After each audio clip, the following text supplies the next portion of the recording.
Good day, ma'am. I am the third reporter of Group 5. Today, I will tackle about repeated words and lines and number errors. So, repeated words and lines. Delete repeated words and lines by drawing a straight horizontal line through them. Some single repeated words may appear within the same line, but they generally occur at the end of one line at the beginning of another. Notice the corrected example that follows.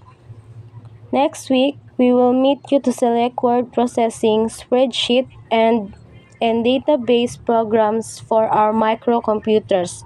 So, ang na-repeat diha ang end.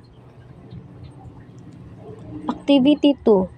Number errors. Repeated lines are usually caused by an identical word appearing elsewhere in the copy. Study the following example to see how this error occurred and how the correction was handled.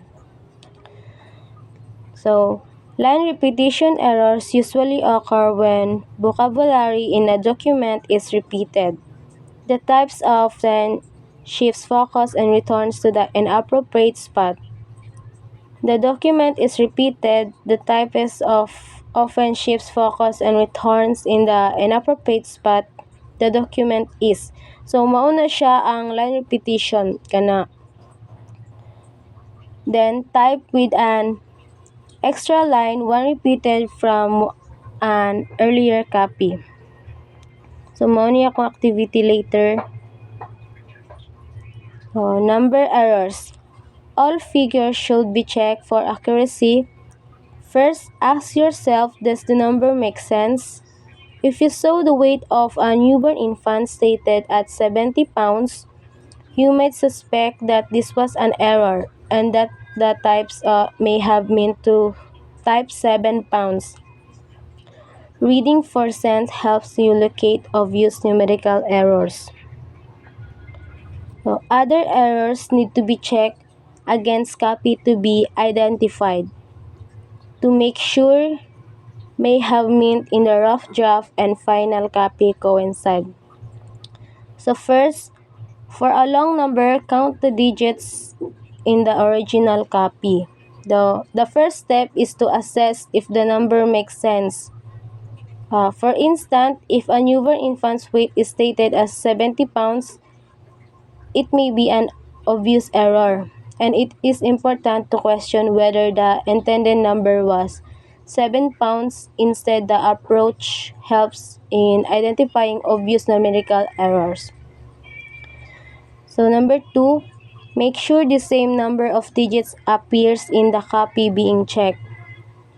For long numbers, it is important to count the digits in the original copy and then ensure that the same number of digits appears in the copy being checked. The comparison sets the foundation for identifying discrepancies. So 3, the compare in groups of 3 the digits in the original with the digits in the copy. So the digits in the original and the copy are compared in groups of 3.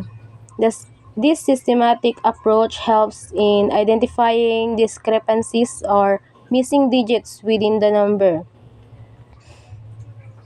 So, mao na siya ang number errors. So, proceed na ta sa activity.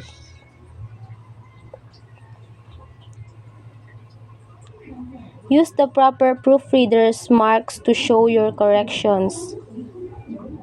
For further details, please your instruction booklet. Dari kay add comma and insert word na siya dira.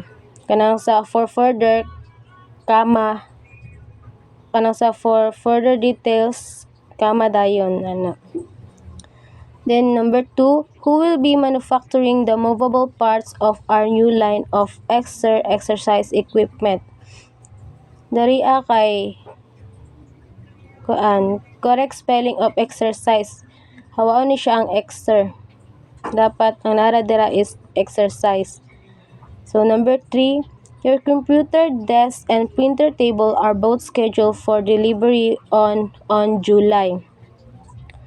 So diri kay remove extra on before the date and capitalize month.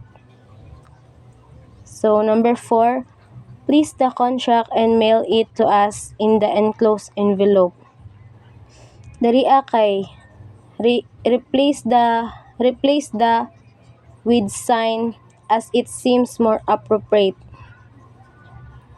Then number 5, as soon as we receive approval for our central office, we will notify you.